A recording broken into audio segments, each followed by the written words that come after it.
যেখানে ভূতের মতো আকৃতি চেহারার সামনে লাগিয়ে ইউরোপ আমেরিকা থেকে শুরু করে ভারত, বাংলাদেশ, পাকিস্তান, এমনকি সৌদি আরবের মতো দেশে পর্যন্ত হ্যালোইন উৎসব হয়েছে।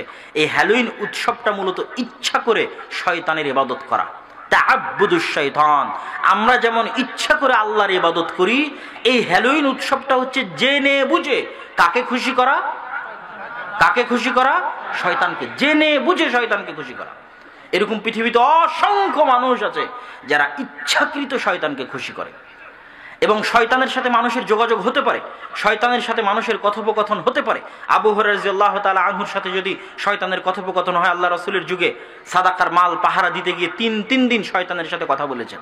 আব্দুল্লাহ বিন মাসউদ রাদিয়াল্লাহু তাআলা আনহু বলছেন, অপরিচিত মানুষ তোমাদের সামনে মিথ্যা হাদিস বর্ণনা করে চলে যাবে। বর্ণনা করে চলে যাওয়ার পর তোমরা বলবে উমুক উমুক দেখতে একজনে হাদিস বলেছিল, কিন্তু বাস্তবে ওই মানুষকে খুঁজে পাবে না। জেনে রাখো শয়তান। রাসূল সাল্লাল্লাহু আলাইহি সাল্লামের হাদিস যে অপরিচিত মানুষ, শয়তান অপরিচিত মানুষের রূপ ধারণ করে হাদিস বর্ণনা করে চলে যাবে, তোমরা বুঝতে পারবে না। এই জন্য আমি বলি যে আজকের ইউটিউবে যদি মানুষের চেহারাবিহীন কোনো অডিও পাওয়া যায়, তো ওই অডিও শয়তানও দিতে পারে, এতে কোনো সন্দেহ নেই, দিতে পারে শয়তান অডিও। এবং পৃথিবীতে যারা ইচ্ছাকৃত শয়তানের দাসত্ব করতেছে, তাদের সাথে শয়তানের যোগাযোগ এবং সম্পর্ক হতে পারে। কিন্তু আমরা যারা শয়তানের দাসত্ব এবং গোলামি করতেছি, তারা বেশিরভাগ না জেনে শয়তানের দাসত্ব করতেছি। এই যে আমাদের নফস গোলাম হয়ে গেছে, আমাদের নফস বিক্রি হয়ে গেছে, এইটার থেকে এই নফসকে স্বাধীন করতে পারে, আজাদ করতে পারে তাওহীদ। আল্লাহ সুবহানাহু ওয়া তাআলার একচ্ছত্র আধিপত্য বিশ্বাস, আল্লাহর একত্ববাদে বিশ্বাস। তাওহীদের উপর আমার বিস্তারিত বক্তব্য আছে, আল্লাহর পরিচয়ের উপর বিস্তারিত বক্তব্য আছে, সেখান থেকে শুনবেন। আজকে শুধু এতটুকু বলছি, আমাদের নফসের সবচেয়ে বড় রোগ দাসত্ব, আমাদের নফসের সবচেয়ে বড় রোগ ভীত সন্ত্রস্ত। যে কেউ ভয় দেখাতে পারে। কবিরাজ ভয় দেখিয়ে দিবে যে আপনার ছেলেকে যদি তাবিজ না লাগানো হয় মরে যাবে, ভয়, ডর কা বিজনেস। উমুক বলে দিবে যে পীরের যদি আনুগত্য না করো, ওই কবরে যদি সিজদা না করো, ওই ওলিয়া আউলিয়ার কাছে যদি না যাও, হিন্দুরা বলবে উমুক দেবীর যদি পূজা না করো, উপরওয়ালা খুশি হবে না, ভয়। ইন্নাল ইনসানা খুলিকা হালুআ। এই তুমি যদি দাড়ি রাখো তোমার চাকরি বাদ, আর চাকরি বাদ হলে তুমি খাবা কি? ভয়, রিজিকের ভয়। এই তুমি যদি সন্তান সন্ততি নাও, কি দিয়ে খাওয়াবা, কি দিয়ে পড়াবা? ভয়, রিজিকের ভয়, টাকা পয়সার ভয়। প্রত্যেক ধাপে ধাপে আদম সন্তানের এই নফসের সবচেয়ে বড় অসুস্থতা, যেটা শয়তান সবচেয়ে বেশি ব্যবহার করে, সেটা হচ্ছে ডর, ভয়, খৌফ। ভয় দেখাও, কত কির ভয় দেখিয়ে আপনাকে কত রকমের গুনাহে লিপ্ত করাবে, তার সকল কৌশল শয়তানের জানা আছে।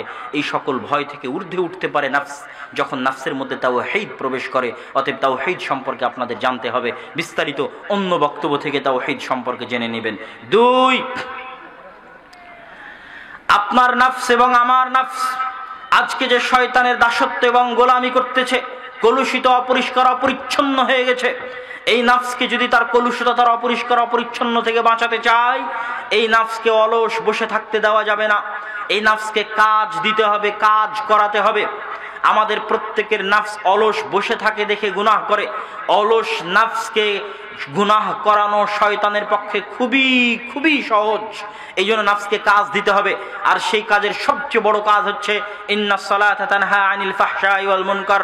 সালাত, রাসূল সাল্লাল্লাহু আলাইহি ওয়াসাল্লাম বলছেন, কেউ যদি টানা 40 দিন 5 ওয়াক্ত সালাত তাকবীর তাহরিমার সাথে আদায় করে, তার নফসকে জাহান্নামের আগুন থেকে এবং মুনাফি থেকে মুক্ত ঘোষণা করে দেওয়া হলো। তার নফসকে এখন 1 ওয়াক্ত সালাত মসজিদে জামাতের সাথে আদায় করা একটা তৃতীয় বিশ্বযুদ্ধ শয়তানের বিরুদ্ধে। একটা তৃতীয় বিশ্বযুদ্ধ, 1 ওয়াক্ত সালাত জামাতে মসজিদে আদায় করা। যখন থেকে সিদ্ধান্ত নেবেন, আজকে থেকে সিদ্ধান্ত নেন যে আদায় করবেন। জীবনে তো অনেক শক্তি, অনেক ক্ষমতা, অনেক পাওয়ার মানুষের বিরুদ্ধে দেখিয়েছেন। একবার একটু সিদ্ধান্ত নেন যে আপনার এই শক্তি, আপনার এই ক্ষমতা শয়তানের বিরুদ্ধে দেখাবেন। পারবেন? আল্লাহ সুবহানাহু ওয়া তাআলা কবুল করুক, আল্লাহুম্মা আমিন। যুবকদের উদ্দেশ্যে চ্যালেঞ্জ, আজীবন তো শয়তানের দাসত্ব করেছো, গোলামি করেছো, আজ একটু যুদ্ধের ঘোষণা দাও। এই একটা আমল যে মাত্র 40 দিন 5 ওয়াক্ত সালাত জামাতে আদায় করতে হবে তাকবীরে তাহরিমার সাথে। আজ যদি সিদ্ধান্ত নাও, কাল থেকে করবে। তাহলে শয়তান দুইভাবে তোমাকে বাধাগ্রস্ত করবে, শায়াতিন আল ইনসি ওয়াল জিন, মানুষ শয়তান দিয়ে, আর জিন শয়তান ইবলিস আর তার বাহিনী তো আছে। ইবলিস আর তার বাহিনী ডাইরেক্টলি অন্তরে কথা দিবে, এইটা জরুরি কাজ আছে, এখন থাক, আরেকটু পরে, আজ না হয় বাদ দিই, কাল থেকে শুরু করি। যদি তুমি পাক্কা ডিসিশন নিয়েই নাও যে না আজ জামাতে যাব, তাহলে তোমার আর এক বন্ধু ওর অন্তরে শয়তান কথা দিবে, এই তোর তো অমুকের সাথে একটা জরুরি কথা ছিল, কাজ ছিল, এখনই ফোন দে। ও সাথে সাথে ওখানে বসে থেকে তোমাকে ফোন দিয়ে বলবে, বন্ধু একটা খুব জরুরি কাজ ছিল, ভুলে গেছি, এক্ষুনি বের হতে হবে, চল একটু তাড়াতাড়ি বের হতে হবে। ও হচ্ছে মানুষরূপী শয়তান, ওকেও আর এক শয়তান পাঠিয়েছে। কেন? সকলের অন্তরের উপর কার কন্ট্রোল ক্ষমতা আছে? শয়তানের কন্ট্রোল ক্ষমতা আছে। ভয়ঙ্কর ব্যাপার স্যাপার। তাহলে কেমনে ও সালাতে যাবে? যেতে পারবে না, সম্ভব নয়। যদি এই সকল বাধা অতিক্রম করে জামাতে যায়, তো একটা তৃতীয় বিশ্বযুদ্ধের চাইতেও ভয়ঙ্কর যুদ্ধে শয়তানকে পরাজিত করলো। আর যদি 40 দিন 5 ওয়াক্ত সালাত সমান 200 ওয়াক্ত সালাতের টানা বিরতিহীন ভাবে লাগাতার একটার পর একটা যুদ্ধে যদি শয়তানকে পরাজিত করে, টানা লাগাতার বিরতিহীন ভাবে 200টা ভয়ঙ্কর তৃতীয় বিশ্বযুদ্ধের চাইতেও যুদ্ধে যদি মানুষের অন্তর শয়তানকে পরাজিত করতে পারে, তাহলে মানুষের অন্তর শয়তানের কন্ট্রোল থেকে বের হয়ে গেছে। আল্লাহু আকবার। অন্তর শয়তানের কন্ট্রোল থেকে বের হয়ে গেছে 40 দিন 5 ওয়াক্ত সালাত জামাতে। এখন এই হৃদয়ের উপর আপনার কন্ট্রোল। ওই আগের মতো আর হবে না, এটা খা, এটা কর, অমুককে কল দে, অমুকের সাথে সম্পর্ক কর, এখানে ইনকাম আছে, হারাম ইনকাম আছে, বললেই শুনবেন, এটা আর হবে না। কেন? আপনার অন্তরকে আপনি প্রশিক্ষণ দিয়ে ফেলিয়েছেন শয়তানের বিরুদ্ধে কেমনে যুদ্ধ করতে হয়, শয়তানের বিরুদ্ধে কেমনে লড়াই করতে হয়, কেমনে লড়াইয়ে টিকে থাকতে হয়। এই জন্য যত গুনাহ আপনি লিপ্ত আছেন, যে যত আপনি বিড়ি খান, সিগারেট খান, তামাক খান, জর্দা খান, গুল খান, জুয়া খেলেন, হারাম খান, যত গুনাহ আছে, সকল গুনাহের একটাই ঔষধ আর একটাই রোগ। সকল গুনাহের একটাই রোগ যে আপনার অন্তরের উপর শয়তানের কন্ট্রোল ক্ষমতা আছে, তাই গুনাহ থেকে বের হতে পারছেন না। কি দিয়ে বের হবেন? সালাত দিয়ে বের হওয়া সম্ভব। 40 দিন 5 ওয়াক্ত সালাত জামাতে আদায় করলে অন্তর শয়তানের বিরুদ্ধে যুদ্ধ করা শিখবে। তখন আস্তে আস্তে এই অন্তরের উপর শয়তানের প্রভাব কমবে। যত গুনাহে আপনি লিপ্ত থাকেন না কেন, প্রত্যেকটা গুনাহ থেকে বের হওয়া সম্ভব যদি আপনি সালাতের মাধ্যমে এই হৃদয়কে প্রশিক্ষিত করেন শয়তানের বিরুদ্ধে যুদ্ধ করার জন্য। এই জন্য আল্লাহ বলছেন, ইন্নাস সালাতা তানহা আনিল ফাহশাই ওয়াল মুনকার, তথা সালাত মানুষকে খারাপ কাজ থেকে বিরত থাকতে বাধা দেয়। কিভাবে? এইভাবে সালাতের মাধ্যমে হৃদয় প্রশিক্ষিত হয়, শয়তানের বিরুদ্ধে যুদ্ধের জন্য শক্তিশালী হয়। তখন সকল গুনাহ করা অতটা সহজ হয় না, কঠিন হয়ে যায়। চিন্তা ভাবনা করে শয়তান বলল আর আপনি শুনলেন, এরকম তখন হয় না। আপনি তখন চিন্তা ভাবনা করবেন, এটা করা আমার ঠিক কিনা, কেননা তখন হালকা হলেও আপনার হৃদয়ের উপর নিজের কন্ট্রোল ক্ষমতা আছে। আর যতক্ষণ সালাত আদায় করেননি, অন্তত 40 দিন টানা 5 ওয়াক্ত সালাত মসজিদে আদায় করেননি, ততক্ষণ আপনার হৃদয়ের উপর আপনার কোনো কন্ট্রোল ক্ষমতা নেই। সম্মানিত উপস্থিতি, এই জন্য ইসলামের যত হুকুম আহকাম আছে, প্রত্যেকটা হুকুম আহকাম শয়তানের বিরুদ্ধে প্রয়োগ করা হয়েছে। আমি কিছুক্ষণ পর আপনাদের দেখাবো। তার আগে তৃতীয় উপায়ে চলে যাই, শয়তানের কন্ট্রোল থেকে নিজের নফসকে বের করার তৃতীয় উপায়। এই তৃতীয় উপায় বলতে গিয়ে ইবনুল কাইয়িম রাহিমাহুল্লাহ বলছেন, মানুষের হৃদয়কে কন্ট্রোল করার জন্য, ধ্বংস করার জন্য, জাহান্নামে নিয়ে যাওয়ার জন্য এই গোটা বডির মধ্যে 3টে ভয়ঙ্কর অস্ত্র আছে শয়তানের। 3টে ভয়ঙ্করতম অস্ত্র আছে, যে অস্ত্র দিয়ে শয়তান হামলা করে মানুষের হৃদয়ের উপর। হামলা শব্দ ব্যবহার করেছেন ইবনুল কাইয়িম, অস্ত্র শব্দ ব্যবহার করেছেন ইবনুল কাইয়িম। যে 3টে ভয়ঙ্কর অস্ত্র আছে আমাদের এই বডির মধ্যে, যেই 3টে ভয়ঙ্কর অস্ত্র দিয়ে শয়তান আমাদের নফসের উপর আক্রমণ করে। এক, সবচেয়ে ভয়ঙ্কর অস্ত্র, সবচেয়ে খাতারনাক অস্ত্র, সবচেয়ে ভয়াবহ অস্ত্র, যে অস্ত্র দিয়ে এক ক্লিকে মানুষকে সবচেয়ে সহজ উপায়ে জাহান্নামে নিয়ে যাওয়া যায়। 1 সেকেন্ডে, চোখের পলকে জাহান্নাম, একদম চোখের পলক পড়া মাত্র জাহান্নাম। শয়তান খালি ক্লিক করবে, জাহান্নামে চলে যাবে, মানুষ বুঝতেও পারবে না জাহান্নামে চলে গেছে। এত সিম্পল, এত সহজভাবে আর কোনো ভয়ঙ্কর অস্ত্র এই বডিতে নাই, যে অস্ত্র দিয়ে শয়তান মানুষকে চোখের পলকে একটা সিম্পল ক্লিকে জাহান্নামে নিয়ে যেতে পারে। সে অস্ত্রটা হচ্ছে জিহ্বা। সেটা কি বলেন তো? ইবনুল কাইয়িম রাহিমাহুল্লাহ বলছেন, এই ভয়ঙ্কর অস্ত্র হচ্ছে জিহ্বা। শয়তান বলছে ওকে গালি দে, গালি দিয়ে দিচ্ছে, বলছে আর গীবত কর, সেকেন্ডে গীবত করে ফেলতেছে, এক গীবতে জাহান্নাম। কথা মনে হয় আমার বুঝতে পারেননি। বলছে ওকে অপবাদ দে, এক অপবাদে জাহান্নাম, 1 সেকেন্ড লাগলো মাত্র বলতে। বলা মাত্র জাহান্নাম। মুখ দিয়ে প্রত্যেক যা কথা বের হচ্ছে সেই কথার হিসাব কিয়ামতের মাঠে হবে। এখন কোন কথার কারণে যে আপনি জাহান্নামে চলে যাবেন নিজেও জানেন না। তাহলে শয়তানের সবচেয়ে সহজ আর মজার উপায় মানুষকে জাহান্নামে নিয়ে যাওয়ার জন্য, মানুষ বুঝতেই পারবে না কখনো জাহান্নামে চলে গেছে, শয়তান বলা মাত্র বাস্তবায়ন করবে, সেটা হচ্ছে জিহ্বা। এই ইবনুল কাইয়িম রাহিমাহুল্লাহ জিহ্বার কথা বলতে গিয়ে রাসূল সাল্লাল্লাহু আলাইহি ওয়াসাল্লামের অসংখ্য হাদিস পেশ করেছেন, যা আপনাদের জানা। শ্রদ্ধেয় শেখ আব্দুর রাজ্জাক বিন ইউসুফের বক্তব্য আপনারা বহুদিন শুনেছেন যে মানুষ জাহান্নামে সবচেয়ে বেশি নিক্ষিপ্ত হবে আলা আলসিনাতিহিম, জিহ্বার উপর ভর করে টেনে ছেঁচে জাহান্নামে নিয়ে যাওয়া হবে সবচেয়ে বেশি। এত সহজে শয়তান যদি বলে এই জেনা কর, শয়তানের অর্ডার নাফসের কাছে, জেনা করা এত সহজ নয়। প্ল্যান লাগে, পরিকল্পনা লাগে, সমাজ ব্যবস্থা কঠিন হলে, স্বামী স্ত্রী পরিবারের মান সম্মান থাকলে অত সহজ হয় না। শয়তান বলে আরে ওকে হত্যা কর, ওকে হত্যা করতে প্ল্যান পরিকল্পনা প্রবলেম সব কিছু করে হত্যা করতে পারবে কিনা জানে না।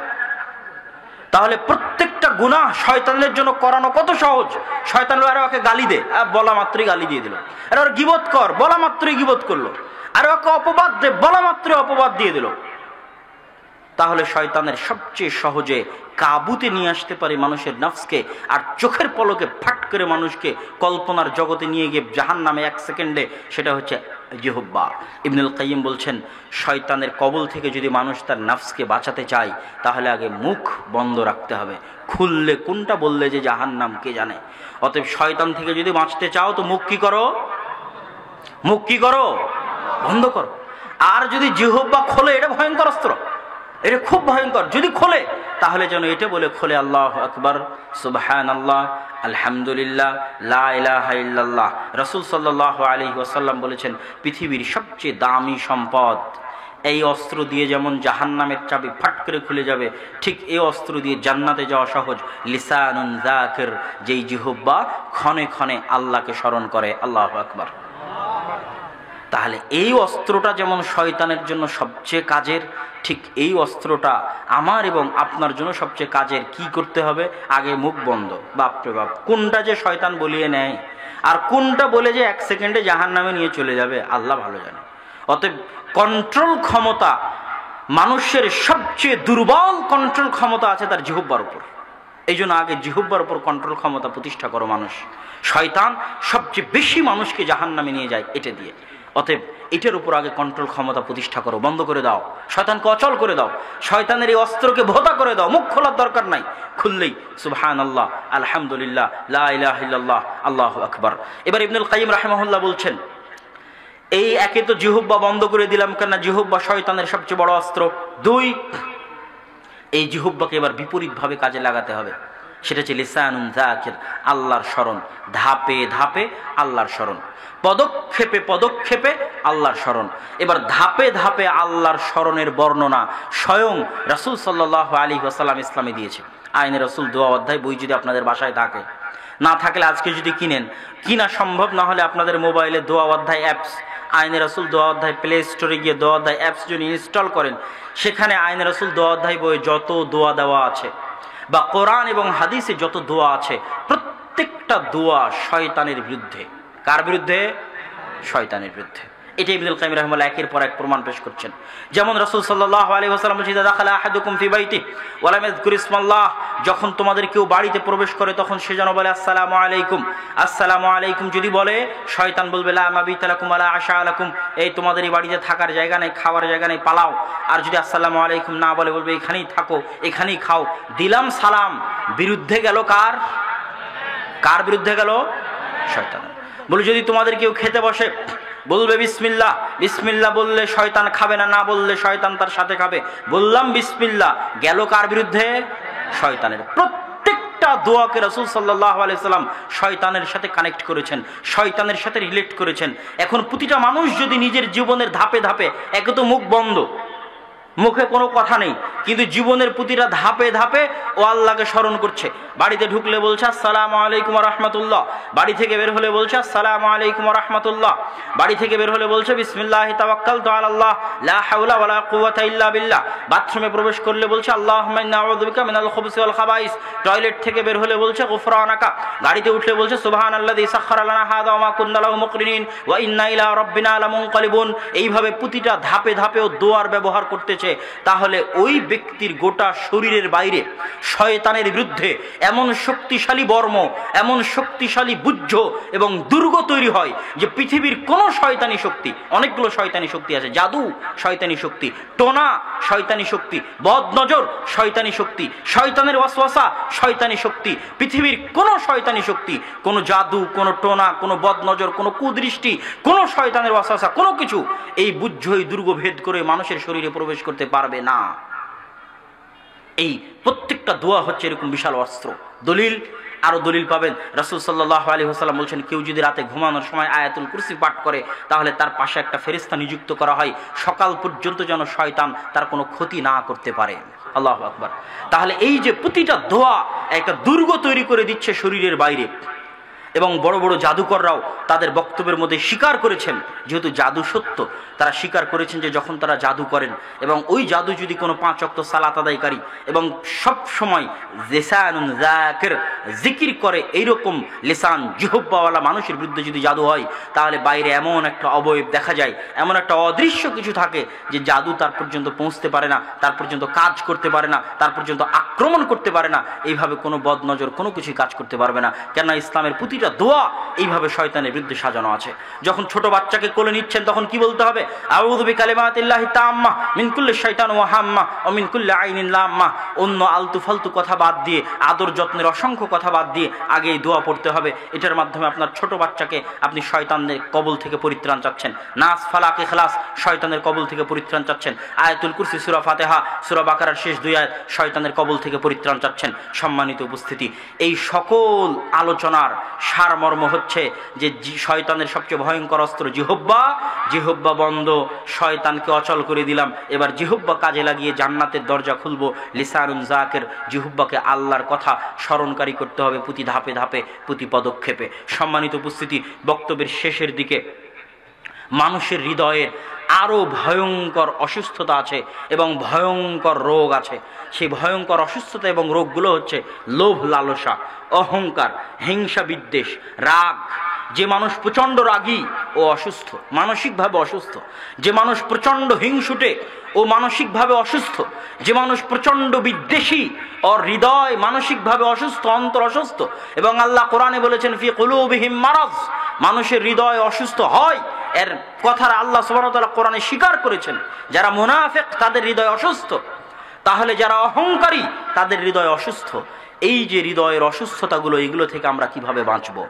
এই হৃদয়ের অসুস্থতাগুলো নিয়ে কি জান্নাতে যাওয়া সম্ভব? দেখেন একটা হাদিস যদিও লম্বা, আমি সংক্ষেপে আপনাদের সামনে পেশ করব। আনাস ইবনে মালিক রাদিয়াল্লাহু তাআলা আনহু থেকে বর্ণিত, তিনি বলেন রাসূল সাল্লাল্লাহু আলাইহি ওয়াসাল্লাম একদিন আমাদের সামনে বসেছিলেন। বাইনামা কুন্না জালিসুন ইনদান নবী সাল্লাল্লাহু আলাইহি ওয়াসাল্লাম, হঠাৎ রাসূল সাল্লাল্লাহু আলাইহি ওয়াসাল্লাম বললেন, সায়াত্তালিউ আলাইকুম রাজুলুম মিন আহলিল জান্নাহ, হে সঙ্গী সাথী, এখনই কিছুক্ষণের মধ্যে তোমাদের কাছে একজন জান্নাতি ব্যক্তি আসবে। আমরা সবাই অপেক্ষায় থাকলাম, কে সেই জান্নাতি ব্যক্তি? দেখি রাজুলুম মিনাল আনসার, একজন আনসারী সাহাবী ওযুর পানি দাড়ি থেকে ফেলতে ফেলতে মসজিদে প্রবেশ করছে। দ্বিতীয় দিন রাসূল সাল্লাল্লাহু আলাইহি ওয়াসাল্লামের নিকটে আমরা এভাবে মজলিসে বসেছিলাম। রাসূল সাল্লাল্লাহু আলাইহি ওয়াসাল্লাম বললেন, সায়াত্তালিউ আলাইকুম রাজুলুম মিন আহলিল জান্নাহ, সঙ্গী সাথী, কিছুক্ষণের মধ্যে তোমাদের নিকটে একজন জান্নাতি ব্যক্তি আবির্ভাব ঘটবে। দ্বিতীয় দিন দেখি ওই ব্যক্তি প্রবেশ করলো, যে ব্যক্তি প্রথম দিন প্রবেশ করেছিল। তৃতীয় দিন একই রকম ঘটনা। রাসূল সাল্লাল্লাহু আলাইহি ওয়াসাল্লাম বললেন, সায়াত্তালিউ আলাইকুম রাজুলুম মিন আহলিল জান্নাহ, একজন জান্নাতি ব্যক্তি তোমাদের মধ্যে এখনই প্রবেশ করবে।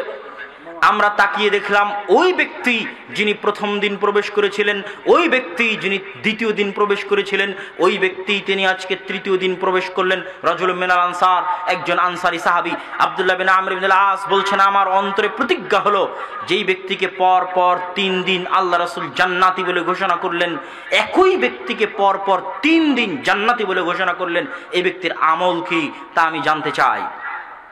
আব্দুল্লাহ বিন আমর ইবনে আল-আস ওই ব্যক্তির কাছে গিয়ে বাহানা করলেন, বাপের সাথে গন্ডগোল ঝগড়ার বাহানা দিয়ে তার নিকটে 3 দিন 3 রাত থাকার অনুমতি চাইলেন। ওই ব্যক্তি 3 দিন 3 রাত থাকার অনুমতি দিল।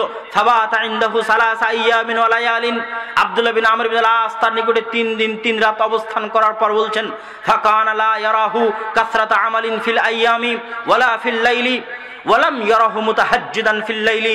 আব্দুল্লাহ বিন আমর ইবনে আল-আস রাদিয়াল্লাহু তাআলা আনহু বলছেন, আমি তাকে দিনের বেলা আহামরি কোনো ইবাদত করতে দেখলাম না, এমনকি একটি নির্দিষ্ট ইবাদতের কথা উল্লেখ করে তিনি বলছেন, অন্তত তাহাজ্জুদের সালাত তো আদায় করার কথা, যেই ব্যক্তিকে পর পর 3 দিন আল্লাহ রাসূল জান্নাতে বলছেন, হে মুমিন, তোমাকে মনে করতে হবে তুমি তোমার নাফসের সেই অংশীদার। তুমি যদি চুল পরিমাণ অবহেলা করো, তোমার অংশীদার যেমন টাকা মেরে খেয়ে ধ্বংস করে দিবে, এই নাফস তেমন শয়তানের অনুসরণ করে তোমাকে জাহান্নামে নিয়ে চলে যাবে। অতএব খবরদার নয়, নিজের ব্যবসায়িক পার্টনারকে যত শক্তভাবে তার হিসাব নিচ্ছ, এটাও তোমার ব্যবসায়িক পার্টনার, জান্নাতের ব্যবসায়িক পার্টনার, এর যদি তুমি শক্তভাবে হিসাব না নাও তাহলে এ তোমাকে নিয়ে জাহান্নামে চলে যাবে। অতএব নাফস বিষয়ে সতর্ক, নাফস বিষয়ে সজাগ, এবং নাফসকে পরিষ্কার পরিচ্ছন্ন করা ছাড়া মানুষের হাতে আর কোনো রাস্তা নেই জান্নাতে যাওয়ার। আল্লাহ সুবহানাহু ওয়া তাআলা আমাদের নাফসকে পরিষ্কার পরিচ্ছন্ন করে স্বচ্ছ করে আল্লাহ সুবহানাহু ওয়া তাআলা আমাদের সকলের জান্নাতে যাওয়ার রাস্তাকে সহজ করে দিন, আল্লাহুম্মা আমিন। বক্তব্যের শেষের দিকে এসে যুবক সমাজের উদ্দেশ্যে গুরুত্বপূর্ণ দুটি কথা বলে প্রশ্নোত্তর পর্বে চলে যাব, এবং প্রশ্নোত্তর পর্বের পরে আপনারা আপনাদের শ্রদ্ধেয় উস্তাদের বক্তব্য শুনবেন। যুবক সমাজের উদ্দেশ্যে 2টা কথা বলতে চাই সংক্ষেপে, আমার অন্য বক্তব্যগুলোতে বিস্তারিত আছে। এক, দাওয়াতি কাজ করতে হলে, কেউ যদি দাওয়াতি কাজ করতে চায় তাহলে দাওয়াতি কাজের সর্বনিম্ন স্তর হচ্ছে কোরআন শিক্ষা। কোরআন জানে না, কোরআন পড়া জানে না, কোরআন পড়া পারে না, আবার কোরআন শিখে না, শিখানোর কাজ করে না, এইরকম যেটা নয় সেটা দাওয়াতি কাজ আমার দৃষ্টিতে নয়। হতে পারে, তবে আগে প্রথমটা হচ্ছে কোরআন শিখা। এমনকি আমি বলতে বলেছি, কেউ যদি কোরআন না শিখা অবস্থায়, এখানে যতজন বসে আছে তাদের মধ্যে যারা কোরআন জানে না, এরা কোরআন না জানা অবস্থায় যদি আমার বক্তব্য শুনে, আমার কাছে এটাও হারাম। কোরআন না জানা অবস্থায় যদি কোনো বই পড়ে, আমার কাছে ওটাও হারাম। তাদের প্রথম দায়িত্ব হচ্ছে কোরআন শিখতে হবে, এটা প্রথম দাওয়াতি কাজ। এই জন্য প্রত্যেকটা মসজিদে মক্তব থাকতে হবে। কি থাকতে হবে? প্রতিটা মসজিদে কি থাকতে হবে? মক্তব থাকতে হবে, কোরআন শিক্ষার ব্যবস্থা থাকতে হবে। আর দাওয়া ইলাল্লাহ সারা বাংলাদেশে 150টার মতো মসজিদে মক্তব চালু করেছে নিজেদের অর্থায়নে, এবং আগামী রমজান মাসে আরও 100টি মক্তব সারা বাংলাদেশে নতুন করে চালু করা হবে আর দাওয়া ইলাল্লাহর উদ্যোগে। অতএব আপনাদের নিকটে উদাত্ত আহ্বান থাকবে যে দাওয়া ইলাল্লাহর সাথে সম্পৃক্ত হয়ে কোরআন শিক্ষার এই আন্দোলন, মক্তব পরিচালনার এই আন্দোলন, এমন কোনো আপনাদের এলাকায় যেন মসজিদ না থাকে যেই মসজিদে মুসলমানের সন্তানের শিক্ষার ব্যবস্থা হবে না, শিক্ষার ব্যবস্থা থাকবে না। এই রকম মসজিদের কমিটিকে 24 ঘন্টার মধ্যে পদত্যাগ করতে বাধ্য করতে হবে। এবং আমি এটাও বলেছি, একটা মসজিদে টাইলস দান করলে জানে কি হবে, ইট সিমেন্ট রড দান করলে জানে কি হবে, একটা ভাঙ্গা বেড়া ভাঙ্গা টিনের মসজিদে কোরআনের একটা অক্ষর শিক্ষার ব্যবস্থা করে দিলে তার চেয়ে বেশি নেকি হবে, তার চেয়ে বেশি নেকি হবে, তার চেয়ে বেশি নেকি হবে। অতএব আপনারা সকলে কোরআন শিক্ষার, নিজে শিখা অন্যকে শিখানো, এই আন্দোলনে শরীক হবেন, এটা আমার উদাত্ত আহ্বান। এই উদাত্ত আহ্বান জানিয়ে আমি আমার বক্তব্য এখানেই শেষ করছি। এবং আগামী 3রা ফেব্রুয়ারি দিনাজপুর আল জামিয়া সালাফিয়া, আপনাদের এখান থেকে কত দূর হবে জানি না, দিনাজপুর শহরের পাশে 15 থেকে 20 বিঘা জমির উপরে আল জামিয়া সালাফিয়া তেঘরা বিরল দিনাজপুর 3রা ফেব্রুয়ারি সালাফি কনফারেন্স। রাজশাহীর সালাফি কনফারেন্সে গেছেন কি জাননি, আপনারা ভালো জানেন। না গিয়ে থাকলে দিনাজপুরের সালাফি কনফারেন্সে যোগ দেওয়ার উদাত্ত আহ্বান জানিয়ে আমার সংক্ষিপ্ত বক্তব্য এখানেই শেষ করছি। আসসালামু আলাইকুম ওয়া রাহমাতুল্লাহি ওয়া বারাকাতুহু। শয়তানের 3টা সুইচের একটা বলছেন, দুইটা বলেন না। দুটো বলে। হ্যাঁ, শুকরিয়া জাজিলান, জাযাকুমুল্লাহ খায়রান। শাইখ আব্দুল্লাহ বিন আব্দুল রাজ্জাক হাফিজাহুল্লাহ গুরুত্বপূর্ণ তথ্যবহুল আলোচনা পেশ করবার জন্য আমরা শেষবারের মতো অনুরোধ জানাচ্ছি। আমরা জানি মাঝে মাঝে অনেক গ্যাপ রয়েছে, ফাঁকা স্থান রয়েছে। এই দিকের কাপড়গুলো এবং খুলে দেওয়া যায় না? খুলে দেওয়া যায় না? মহিলা আছে। ও ফাঁকা জায়গাগুলো দয়া করে পূরণ করুন। আমরা জি, মহিলাদেরও একই অবস্থা, মহিলাদের একই অবস্থা আমাদের কানে এসেছে এবং আমরা জানি যে মাঝখানে গ্যাপ আছে। দয়া করে আপনারা একটু সামনে চেপে বসেন। আমরা এই অনুরোধ আর করতে পারবো না, আমাদের শেষ সময় এসে উপস্থিত হয়েছি। আমরা গরম পানি দিচ্ছি। দ্রুত প্রশ্নোত্তর পর্বে যাব। তার পূর্বে আজকের ইসলামী সম্মেলনের মোহতারাম সভাপতি শাইখ সেলিম রেজা হাফিজাহুল্লাহ আপনাদের সামনে একটি বিশেষ আহ্বান রাখবেন। আশা করি আপনারা সেই আহ্বানে সাড়া দিয়ে কাজ করবেন ইনশাআল্লাহ। তারপরে আমরা দ্রুত প্রশ্নোত্তর পর্বে চলে যাচ্ছি।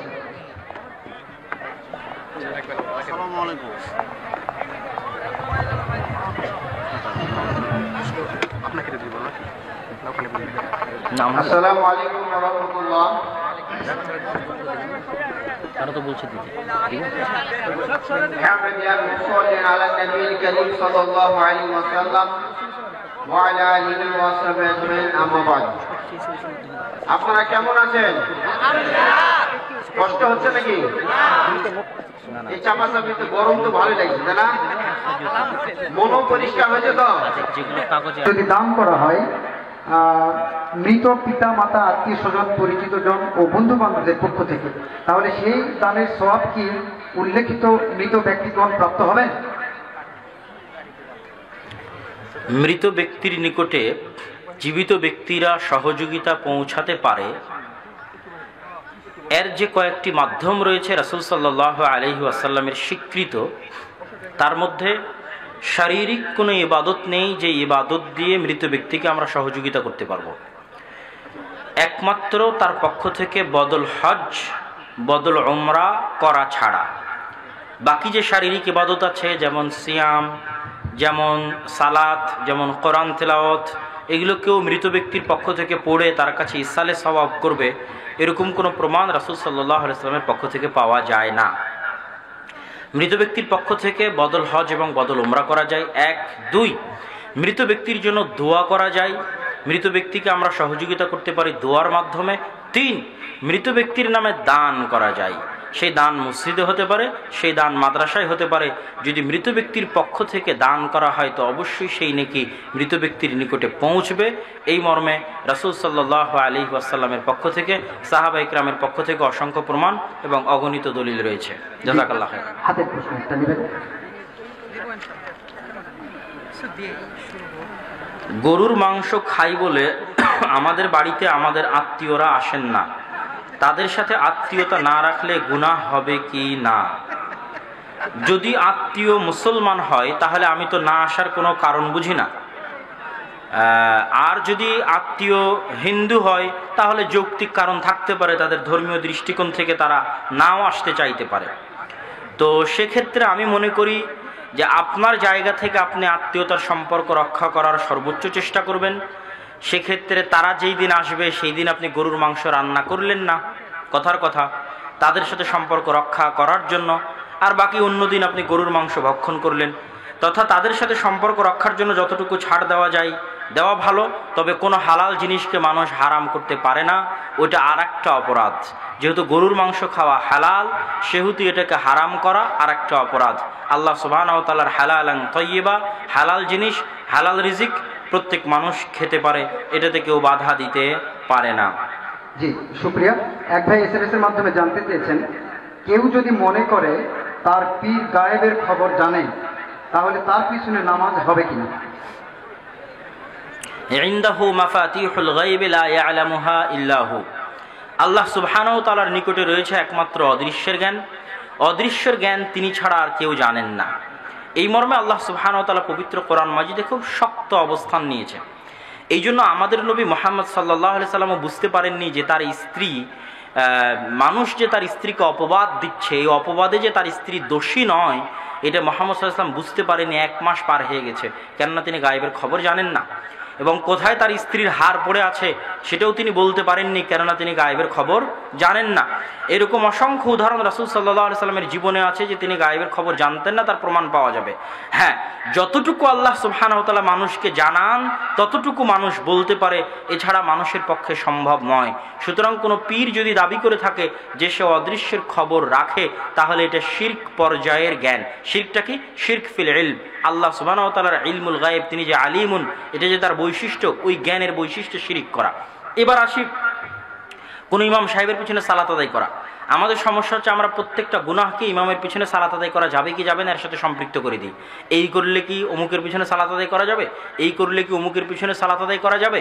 এই যে প্রত্যেকটা গুনাহকে ইমামের পিছনে সালাত আদায় করার সাথে সম্পৃক্ত করা, এটা একটা ভুল ধারণা থেকে এসেছে। ইমামের সালাত আলাদা, আমার সালাত আলাদা। ইমাম অনুসরণীয় মাত্র। ইমাম যদি আজকে জোহরের সালাত, ফজরের সালাত তার স্ত্রীর সাথে সাংসারিক জীবনে লিপ্ত হয়ে ফরজ গোসল অবস্থায় গোসল না করে এসে আপনার উপর ইমামতি করায়, আপনি কি ধরতে পারবেন? ধরা সম্ভব? ইমাম বিনা ওযুতে সালাত আদায় করিয়েছে, ধরা সম্ভব? তাহলে তো ইমামের, আপনার দাবি অনুযায়ী তাহলে ইমামের সালাতও হবে না, আপনারও হবে না। বিষয়টা এমন নয়, সালাত শুধু ইমামের বাতিল হবে, আপনার সালাত হয়ে যাবে। তাহলে সেক্ষেত্রে মূল নীতি হচ্ছে ইমামের সালাতের সাথে আমার সালাতের কোনো সম্পর্ক নেই। তবে হ্যাঁ, ইমাম যদি পরিপূর্ণ কাফের বিল ইজমা, তথা এমন কাফের যে মুখরিজ মিনাল মিল্লাহ, দ্বীন ইসলাম থেকে বের করে দিতে পারে, খারিজ আনিল ইসলাম, পরিপূর্ণ কাফের হয়ে গেছে, মুরতাদ হয়ে গেছে, এরকম হলে সেই ইমাম হওয়ারই যোগ্য নয়। তো এই ধরনের অপরাধের ক্ষেত্রে তাবিলের সুযোগ থাকে। একজন ব্যক্তিকে কাফের আমি আপনি এমনি বলতে পারি না, এটা একমাত্র আদালত বিচারালয় বলতে পারে, অথবা তাকে তাবিলের সুযোগ দিয়ে আলেম ওলামা একযোগে ফতোয়া দিতে পারে। তাবিলের সুযোগ বলতে, যেমন কেউ বলছে আল্লাহ সুবহানাহু ওয়া তাআলা সর্বত্র বিরাজমান, আমি বলে দিলাম যে এই ইমাম কাফের, এটা বলা ঠিক নয়। এক্সাক্ট তাকে কাফের বলা ঠিক নয়। আমি কি বলতে পারি, কেউ যদি বলে যে আল্লাহ সর্বত্র বিরাজমান, তাহলে এটা কুফরি, কেউ বললে সে কাফের হয়ে যাবে, কিন্তু অমুক কাফের এটা বলা যাবে না। কেন? ওকে যদি আমি জিজ্ঞেস করি যে ভাই আপনি যে বললেন আল্লাহ সর্বত্র বিরাজমান, এর দ্বারা কি আপনি বুঝাচ্ছেন আল্লাহ সত্তাগতভাবে, জাতগতভাবে সর্বত্র বিরাজমান নাকি?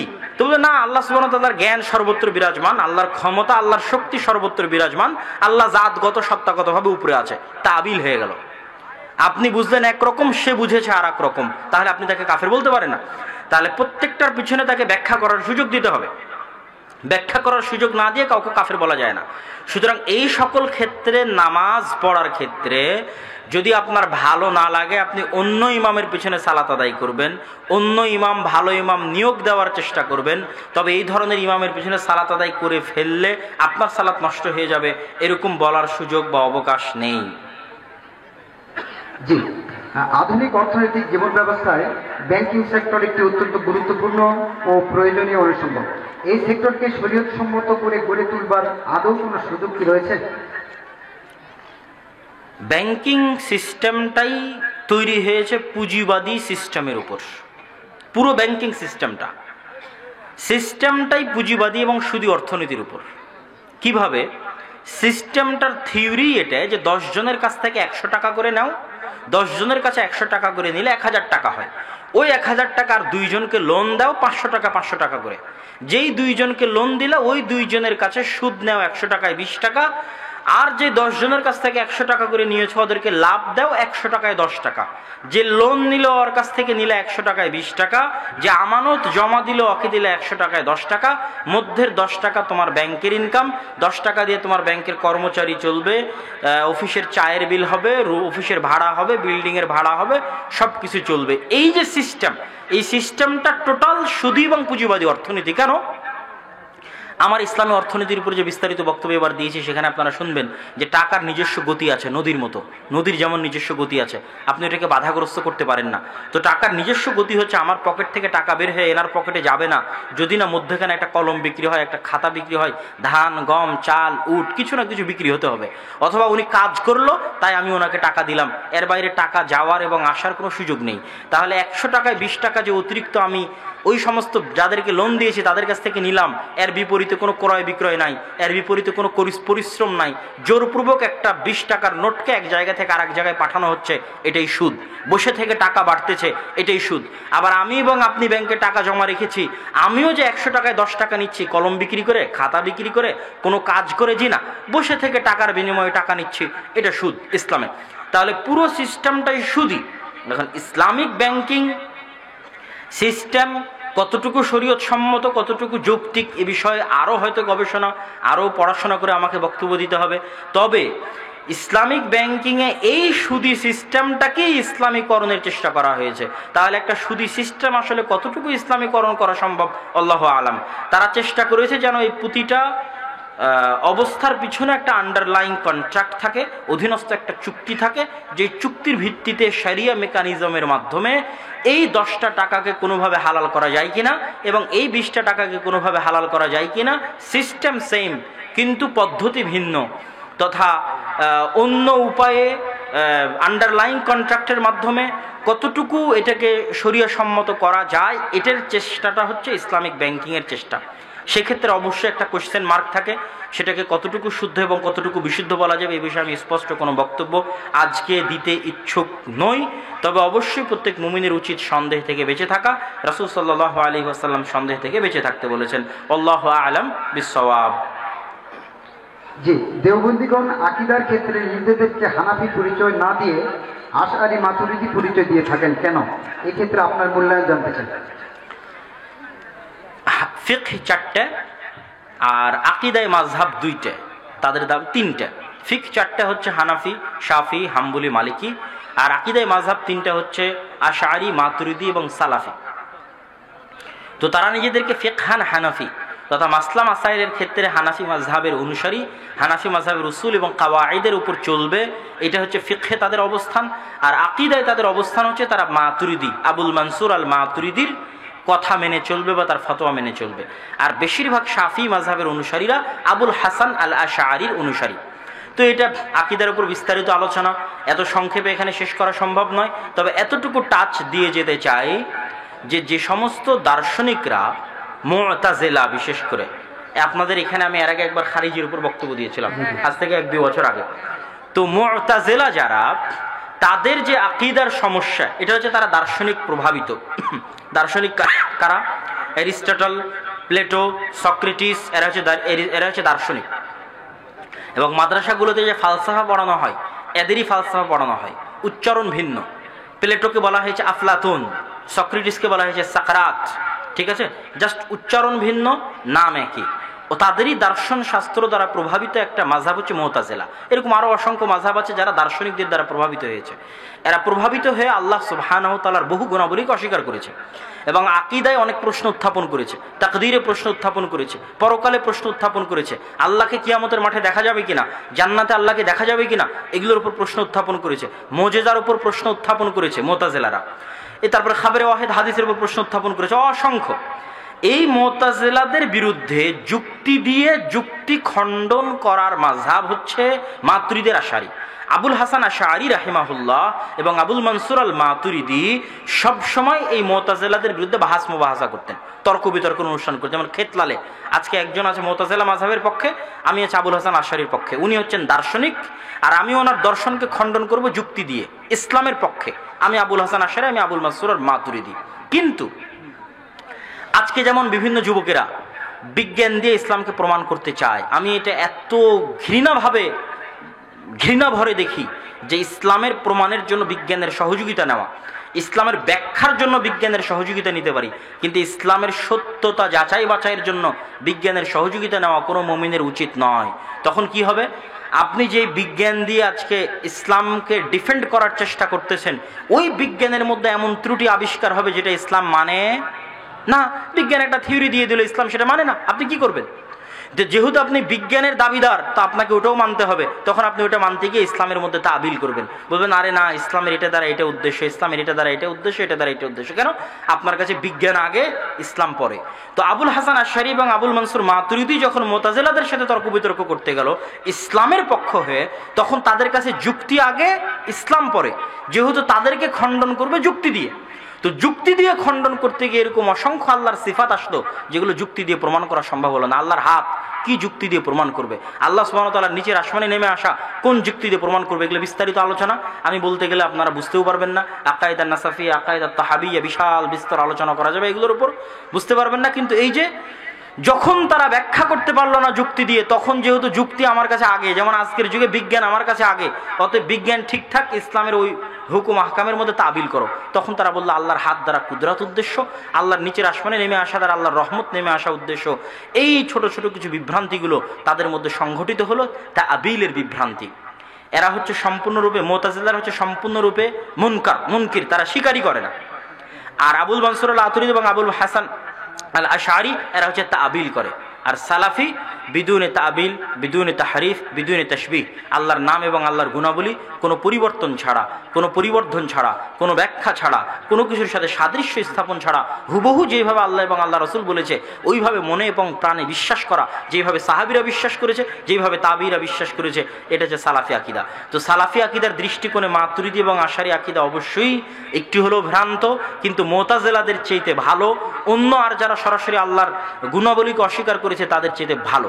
তো দেওবন্দিরা ফিকহে হানাফি মাযহাবের অনুসারী, কিন্তু আকীদায় তারা আবু হানিফা রাহিমাহুল্লাহর অনুসারী নয়। আকীদায় আবু হানিফা রাহিমাহুল্লাহর আকীদা আল ফিকহুল আকবর বইয়ের মধ্যে পাবেন, তারা আকীদায় মাতুরিদি মাযহাবের অনুসারী। আল্লাহ সুবহানাহু ওয়া তাআলা আমাদেরকে সঠিক জানার এবং বোঝার তৌফিক দান করুক, আল্লাহুম্মা আমিন। এখান থেকে পড়বো না ওখান থেকে বলবো? সঠিক সময় বিবাহ না দেওয়ায় অনেক যুবক হারাম কাজে লিপ্ত হচ্ছে, এ ব্যাপারে তাদের বাবা মাকে নসিহা করুন। অবশ্যই নসিহা করা উচিত। যে আল্লাহ সুবহানাহু ওয়া তাআলা বলেছেন যে তোমরা তোমাদের যারা আয়ামা আছে, তুনকিহুল আয়ামা, তোমাদের মধ্যে যারা ইয়েতিম, অসহায়, দরিদ্র আছে তাদেরকে তোমরা বিবাহ দিয়ে দাও। ইগনিহুমুল্লাহ, আল্লাহ সুবহানাহু ওয়া তাআলা তার দয়া দিয়ে তাদেরকে ধনী করে দিবে। তো বিবাহের ক্ষেত্রে অবশ্যই যদি পিতামাতার সামর্থ্য থাকে, পিতামাতার স্বাবলম্বিতা থাকে, তো পিতামাতার উচিত সন্তান সন্ততিকে যত দ্রুত সম্ভব তত দ্রুত বিবাহ দেওয়া। বিবাহের কোনো বয়স ইসলামে নির্ধারণ নেই। বিবাহের বয়স নির্ধারণ মানুষের মানবাধিকারকে লঙ্ঘন করা, যেটা আধুনিক যুগে আন্তর্জাতিক মানবাধিকার সংস্থাগুলো মা এবং বোন এবং যুবক যুবতীর বিবাহের বয়স নির্ধারণ করে বাল্য বিবাহ নামে যে জিনিসগুলো করছে, এগুলো প্রত্যেকটা একটা ব্যক্তির অধিকার এবং একটা পরিবারের অধিকারকে লঙ্ঘন করা। জি, শুকরিয়া। মুসলিমদের মাঝে নিজেদেরকে আহলুল হাদিস বা সালাফি বলে পরিচয় দেওয়ার রীতি বা প্রবণতা কবে থেকে চালু হয়েছে? ইযা ওয়াকাআতিল ফিতনাহ, যখন ফিতনা সংঘটিত হলো, ক্বালু সাম্মু লানা রিজালাকুম ফাইযা কানা মিন আহলিস সুন্নাহ, যদি সে আহলুস সুন্নাহর অনুসারী হয় আমরা তার হাদিস গ্রহণ করি। ওয়া ইন কানা মিন আহলিল বিদআহ, আর যদি আহলিল বিদআর অনুসারী হয় আমরা তার হাদিস গ্রহণ করি না। ওয়াকাআতিল ফিতনা দ্বারা উদ্দেশ্য কি? কাতল উসমান ইবনে আফফান রাদিয়াল্লাহু তাআলা আনহুর হত্যা। উসমান বিন আফফান রাদিয়াল্লাহু তাআলা আনহুর হত্যার আগ পর্যন্ত ইসলামে কোনো ফিতনা ছিল না। উসমান বিন আফফানের হত্যার দ্বারা ফিতনা সংঘটিত হলো, এবং ফিতনা সংঘটিত হওয়ার ফলে আকীদায় বিভ্রান্তি রাজনীতির কারণে সর্বপ্রথম এসেছে। রাজনীতি, পলিটিক্স, স্বার্থ পরে। ইসলামে আকীদায় বিভ্রান্তি এসেছে সর্বপ্রথম পলিটিক্যাল কারণে। শিয়া এবং খারিজি এই দুইটা মাযহাবের উত্থান ঘটেছে পলিটিক্যাল কারণে, এবং আজ পর্যন্ত শিয়া এবং খারিজি মাযহাব পৃথিবীতে বিরাজ করে মূলত পলিটিক্যাল পয়েন্ট অফ ভিউ থেকে। তাহলে পলিটিক্যাল কারণে দুইটা মাযহাবের উত্থান ঘটলো আলী রাদিয়াল্লাহু তাআলা আনহুর জীবদ্দশায়।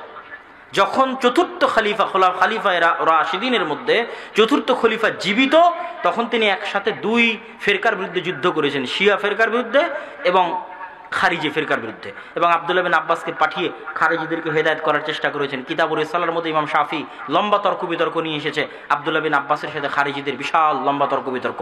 আর আলী রাদিয়াল্লাহু তাআলা আনহু এই সমস্ত গালি যারা শিয়া ছিল, রাফিজি ছিল, এদেরকে আগুনে পুড়িয়ে হত্যা করেছেন। যদি তিনি পরে বলেছেন আমি যদি আগে আল্লাহ রাসূলের হাদিস জানতাম তাহলে তাদেরকে আগুনে পুড়িয়ে হত্যা করতাম না, কিন্তু এই দুই ফেরকার বিরুদ্ধেই তিনি যুদ্ধ করেছেন, খারিজির বিরুদ্ধে, শিয়ার বিরুদ্ধে।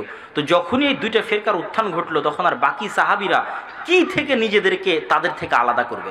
তাদের কাছে দুটোই অস্ত্র ছিল তাদের থেকে আলাদা করার। এক, খারিজিরা কোরআনের ব্যাখ্যা নিজের মতো করছে। আব্দুল্লাহ বিন আব্বাস ওদেরকে বলছে তোমরা যে আয়াত থেকে এই দলিল নিচ্ছে এর দ্বারা এটা উদ্দেশ্য, তো ওরা নিজের মতো ব্যাখ্যা করছে। তখনই তো যখন ওরা নিজের মতো ব্যাখ্যা করছে, তো আব্দুল্লাহ বিন আব্বাস আল্লাহ রাসূলের হাদিস দিয়ে ব্যাখ্যা করছে। তাহলে পার্থক্য কি তৈরি হলো? যে আমি কোরআন বুঝবো হাদিস এবং সুন্নাত অনুযায়ী, তুমি কোরআন বুঝবা তোমার নিজের বুঝ অনুযায়ী। ওখান থেকে নাম চলে আসলো আহলুস সুন্নাহ, আহলুল হাদিস। পরের বাক্য, এবার খারিজিরা কি করলো? সাহাবীরা সব কাফের, আলী রাদিয়াল্লাহু তাআলা কাফের, মুআবিয়া রাদিয়াল্লাহু তাআলা কাফের। শিয়ারা কি করলো? 5 জন সাহাবী ব্যতীত বাকি সব সাহাবী কাফের। আবু বকর রাদিয়াল্লাহু তাআলা কাফের, ওমর রাদিয়াল্লাহু তাআলা কাফের, আয়েশা রাদিয়াল্লাহু তাআলা কাফের, নাউজুবিল্লাহ। তাহলে দ্বিতীয় পয়েন্ট যুক্ত হলো, বাপরে বাপ, যারা আল্লাহ রাসূলের সাথে ছিল এদেরকে যদি কেউ কাফের বলে এ তো পথভ্রষ্ট। তাহলে আরেকটা শব্দ যুক্ত করো, ওয়াল জামাআহ, জামাআতুস সাহাবা তথা আহলুস সুন্নাহ ওয়াল জামাআহ। আমরা কোরআন বুঝবো সুন্নাত এবং হাদিস অনুযায়ী, আর জামাআতুস সাহাবা তথা সাহাবীদের জামাতের অনুসারী। সব সাহাবী ন্যায়পরায়ণ, সব সাহাবী সৎ, সব সাহাবী রাসূল সাল্লাল্লাহু আলাইহি ওয়াসাল্লামের সাহাবী, তাদের গালিগালাজ করা যাবে না, তারা কেউ কাফের নয়।